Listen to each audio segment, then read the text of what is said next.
Sir, I just want to learn. What a refugee. Child told Trump will shock you. The biting cold of a New York winter settled over the bustling city streets. Among the towering skyscrapers and the fast-paced pedestrians, a small figure sat on the sidewalk, his thin arms wrapped tightly around his chest to keep warm. Omar, a 10-year-old refugee, had seen more in his short life than most adults ever would. He had escaped war, lost family members, and traveled across continents with his mother in search of safety.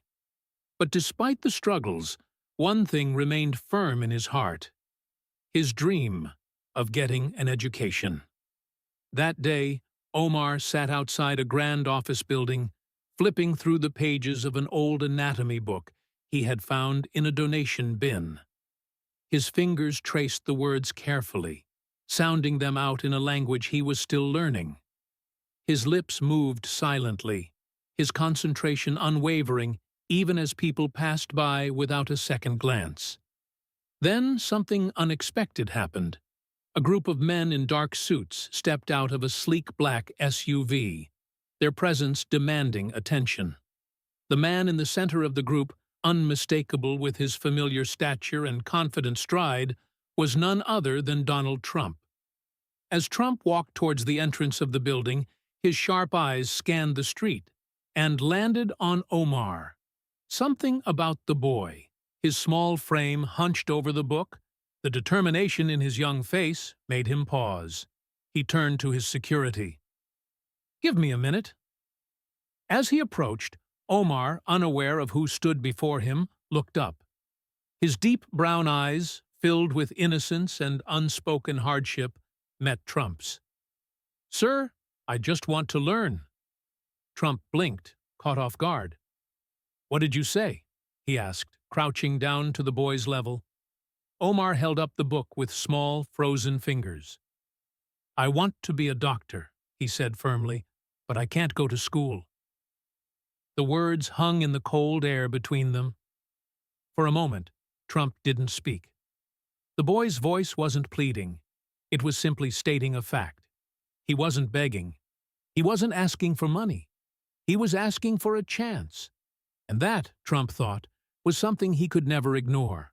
Omar's mother, Layla, had done everything she could to shield her son from the harsh realities of their new life. After fleeing their war-torn homeland, they had arrived in the U.S. with little more than the clothes on their backs and the hope of a better future. But hope was often not enough.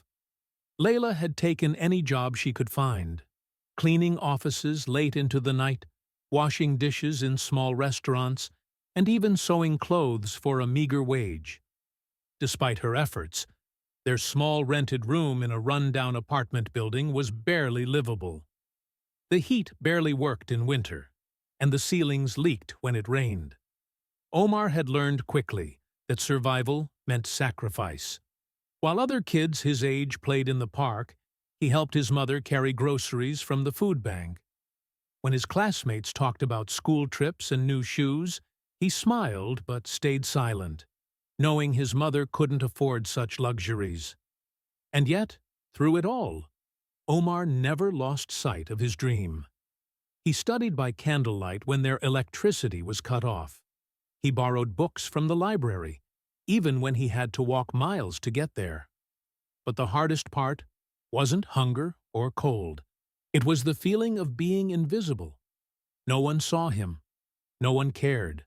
Until now. Trump straightened up and gestured to Omar.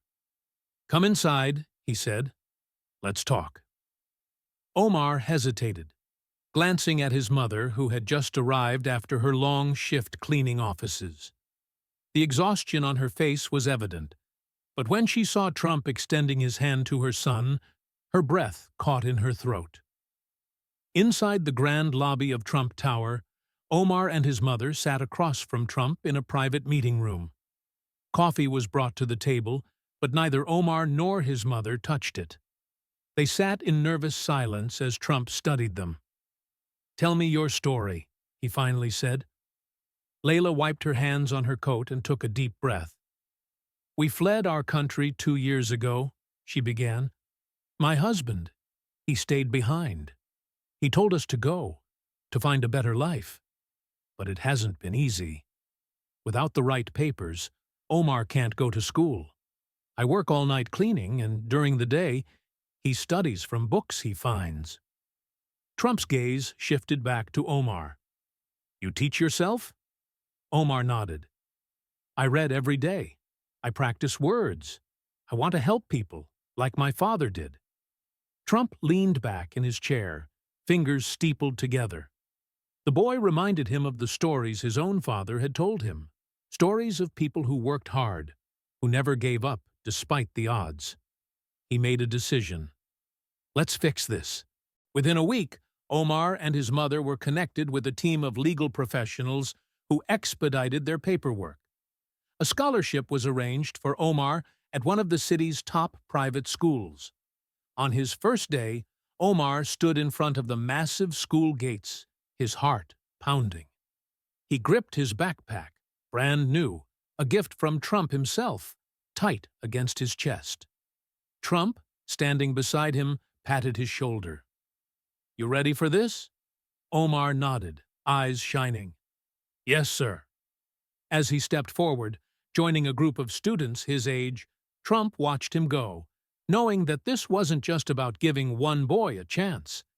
It was about changing the course of a life, about proving that sometimes all it takes is someone willing to listen. Years passed. Omar flourished in school, excelling in science and mathematics. He worked harder than anyone, knowing the opportunity he had been given was rare. Eventually, he graduated with honors and pursued his dream of becoming a doctor. One afternoon, as Trump sat in his office reviewing paperwork, his assistant entered. "Sir, there's someone here to see you." Trump looked up, expecting another business meeting. But when the door opened, a tall young man stepped inside, wearing a crisp white doctor's coat. Omar. For a moment, neither of them spoke. Then Omar smiled. "I wanted to say thank you," he said. Trump, now older, stood and extended his hand. "You did all the work," he said. "I just made sure you got the chance." Omar shook his head. "That chance changed everything." Trump chuckled. "So, are you a doctor now?" Omar nodded. "Yes, and my first patient is you." Trump raised an eyebrow, then let out a deep laugh. "Well, I guess that means I'm in good hands." As they sat down to talk, Trump realized something. That small boy, sitting on a cold sidewalk, gripping an old book, had grown into a man who would one day change the world. And it all started with a simple act of kindness.